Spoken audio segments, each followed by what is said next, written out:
fine day, and a fair wind filled the sails of the Black Pig as she rolled merrily through the waves. Just where she was sailing to, nobody knew. Least of all, Captain Pugwash, who was far too busy taking a little snooze on the quarterdeck even to care. The wheel turned idly this way and that, and really the only person who knew what was happening was Tom the cabin boy, who was keeping watch in the crow's nest. Suddenly he spotted something. "A sail! A sail!" he cried. "A ship! A fine ship on the starboard bow!" Down on the deck, Captain Pugwash sat up and blinked. Then he seized his telescope, got up, and rushed eagerly to the side of the deck. Yes, he thought. It's a ship, all right. But it looks a funny sort of ship. There's no one aboard. No one on the deck. No one in the rigging. Strange. Can't see a soul in the cabin. Oh, dear. No guns in the ports. But wait. What's that? A huge pile of treasure by the mast. Oh. Hey, Tom, he cried. It's a treasure ship, and there's no one aboard. Get out the rowing boat and take me over at once. By this time, the other ship was quite close. Tom got the rowing boat ready, and although it was never easy getting the captain out of a big boat into a little one, they managed it. And soon Tom was rowing the captain away from the Black Pig. Now, the other ship wasn't quite so harmless and deserted as it looked. It was Cutthroat Jake's ship, and Jake himself was hiding there, rubbing his hands and chortling with wicked glee, as he and his terrible crew watched and waited for Captain Pugwash to fall into the trap. The captain was quite close to Jake's ship now. Soon the bows rose high over them, as Tom brought the little rowing boat in and along to where a rope ladder hung conveniently over the side.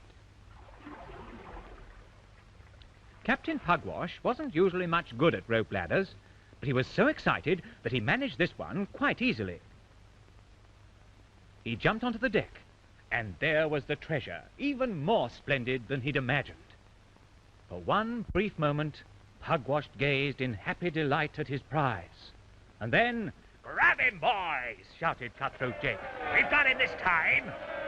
all the pirates rushed out of their hiding places. Captain Pugwash ran for it.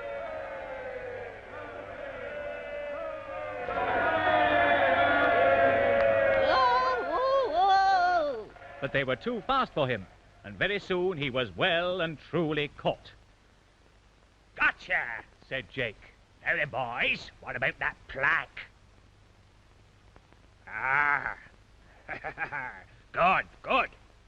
Ever walk the plank, Captain? No? Well, you're going to now, for the last time." "It's easy. You starts at this end, and you falls off at t'other. And these here is bags of gold. Seeing as you're so fond of treasure, Captain, we'll tie 'em round your wrists and ankles. It'll make you sink faster." So, heavily laden with useless gold, Pugwash sadly mounted the plank and thought that his last hour had really arrived. But he and Jake and all the pirates had forgotten Tom, still waiting in the little boat below. "Off you go, Captain," said Jake. "We can't wait all day, you know." And Captain Pugwash started to walk, very unsteadily, along the plank. If there was one thing he hated, it was cold water.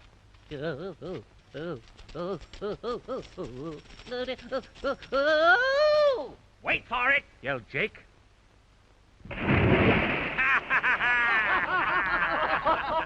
When the pirates heard the crash, they all roared with laughter and rolled about the deck and made such a noise that nobody noticed what was really happening. Tom the cabin boy was fishing the captain out of the water and into the rowing boat. And although it was pretty hard work, when Cutthroat Jake did take a look over the side, this is what he saw. Tom with the captain rowing like anything for the Black Pig. "Curses!" roared Cutthroat Jake. "Fetch me a cannon! I'll smash him to smithereens, I will!" But all the cannons had been hidden to disguise the ship. It was a long time before the pirates found one, and set it up and made it ready. Shaking with rage, Jake lit the fuse.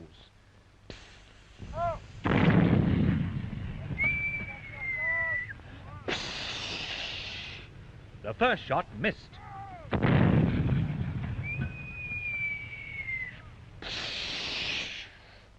And the second shot missed. And by this time, Jake was all but choking with fury. So he loaded the cannon with an extra big cannonball to make sure of hitting the boat this time. But it was too big. It got stuck in the cannon, and when they let it off, the whole thing exploded with a fearful roar and knocked out Cutthroat Jake and all his wicked crew senseless. Meanwhile, Tom was rowing hard and very nearly home. And up on the deck of the Black Pig, the mate, roused by the noise from his afternoon nap, sat up, rubbed his eyes, and cried, "Why, it's the captain! Fetch me a boat hook, somebody!" So they got him a boat hook, and the mate reached down and fished around until he managed to hook the captain. So Pugwash came back to his ship again. And with him, the bags of gold which Jake had tied on to make him sink quickly. "Smart work, eh?" said the captain as he stood in triumph amid his admiring crew. "It'll take a cleverer villain than old ruffian Jake to catch me. Pugwash!" Nobody noticed Tom as he slipped away to his hammock below.